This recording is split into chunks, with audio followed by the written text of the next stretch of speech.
Hi வணக்கம் உறவுகளே. இப்ப பாத்தீங்கன்னா சென்னையில சூரிய பகவான் சுட்டு எரிக்கிறாருப்பா. உங்க ஊர்ல எல்லாம் எப்படி இருக்குன்னு சொல்லுங்க.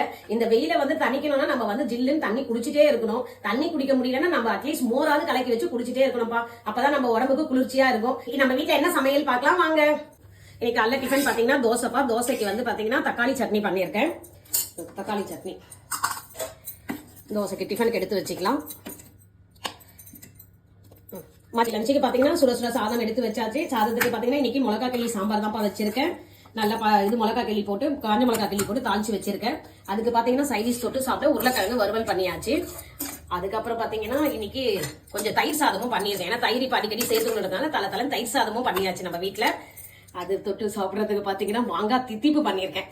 மாங்காய் எடுத்துட்டு வந்து அது அப்படியே இருந்தது. சரி அது தித்திப்பு செஞ்சிடலாம் சொல்லிட்டு இன்னைக்கு தித்திப்பு செஞ்சாச்சு. நம்ம வீட்டுல இன்னைக்கு இதுதான்பா சமையல். அதுக்கு முன்னாடி பாத்தீங்கன்னா இன்னைக்கு திருமண நாள் பிறந்த நாள் காணும் அனைவருக்கும் என் அன்பான வாழ்த்துக்கள். இப்ப சமையல் எல்லாம் சுட சுட ரெடியா இருக்கு. வாங்க உறவுகளே சாப்பிடலாம்.